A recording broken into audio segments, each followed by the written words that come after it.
ကျွယ်ဝချင်းတို့စီးစိမ်ရှိချင်းချမ်းသာချင်းတို့ဆိုတာက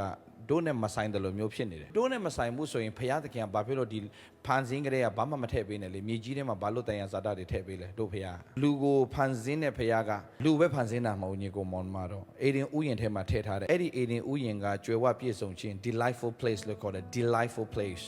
အေဒင်ဥယျာဉ် delightful place delight ဖြစ်တယ်ဆိုတာပါလေလုံးဝပျော်မွေ့စရာနေရာကြီးကိုဖယားပြင်ဆင်ထားတာအမှမြစ်လေးဖြာရှိတယ်တဲ့အမှမှာချွေရှိတဲ့မြစ်ဆိုတာရှိသေးတယ်တဲ့ဆိုတော့ပြောချင်တာကကြွယ်ဝခြင်းကိုဖယားကြွယ်ဝခြင်းထဲမှာဖယားကထည့်ပေးတယ်ဖယားဆရာကငွေကြေးကြောင်းအရန်ပြောတာပဲဆိုတဲ့အဖွဲ့တွေတခါတည်းပြောမယ်နင်စင်းရဲခြင်းလားလို့စင်းရဲတဲ့နိုင်ငံမှာမနေခြင်းလို့နိုင်ငံတကာထွက်နေရတဲ့ကိစ္စကိုစင်းရဲခြင်းကပပျောက်ဖို့ရန်တို့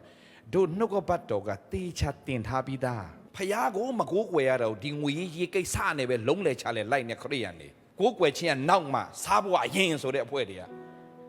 ဥမအရင်တောက်မှတီလာဆောက်မယ်ဆိုတဲ့အဖွဲ့တွေလာနေတာအဲ့ကိစ္စမဟုတ်ဘူးဖယားကမင်းဥမမတောက်ခင်မှာတီလာအရင်ဆောက်နိုင်ငံတော်နဲ့ဖြောက်မှချင်းရှေးစွာရှာစွာတီလာဆောက်ခိုင်းတာဒါဆိုဥမတောက်မယ်ပြောင်းပြန်လောကနဲ့ဒါပေမဲ့တို့ကအရင်ဆုံးမဟုတ်ပါလဲဥမတောင်းဖို့အရင်လုံတာနဲ့သီလမဆောက်နိုင်တော့ဘူးမဆောက်နိုင်တော့ဥမလည်းမတောင်းသီလလည်းမဆောက်ပြီးရောဒီမှာရွာတွေလဲပြီးတော့မှဒီလောကနေဝင်လာပြီးတော့ရောင်ချာနဲ့ပြန်ထွက်သွားတဲ့အဖွဲ့တွေရှိတယ်ဘာမှရည်ရွယ်ချက်လည်းမပြည့်စုံသွားဘူးတေကန်နိချမှာမြေကြီးနဲ့မြက်ခွက်ကိုတော့မသိရှင်သေးဘူးဒါပေမဲ့ခေါ်တော်မူခြင်းခါပြီမတတ်နိုင်ဘူးအဲ့လိုလောကထဲမှာဝင်လာပြီးတော့မှဘာမှမလုပ်ပဲပြန်ထွက်သွားတင်ဝင်လာလဲသူများမသိဘူးထွက်သွားလဲသူများမသိဘူးဆိုရင်ဖီးငုတ်တယ်နည်းနည်းပါးပါတော့လုတ်ခဲ့အောင်မြေကြီးပေါ်မှာဝင်လာလဲဘယ်သူမှမသိလဲထွက်သွားလဲဘယ်သူအော်ထွက်သွားပြီလားအော်အေးသူကဘာတူလဲဆိုတော့ပြန်မေးရတဲ့အဆင့်တွေဖြစ်နေ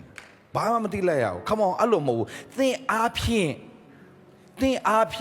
လူမျိုးတွေကကောင်းကြီးဖြစ်ဖို့ဖျားခင်ပြင်ဆင်ထားတယ်တိတ်မကြောက်သင်အားဖြင့်လူမျိုးတွေကကောင်းကြီးခံစားရမယ်အာမင်သင်အားဖြင့်လူတစ်မျိုးမဟုတ်လူမျိုးတကာကောင်းကြီးခံစားရမယ်အာမင်ကြောင့်တင်သိရမယ့်အရာကကျွန်တော်ပြောနေတာကချမ်းသာခြင်းနောက်လိုက်ဖို့ပြောနေတာမဟုတ်ဘူးသင်ချမ်းသာတယ်ဆိုတာပြောနေတာ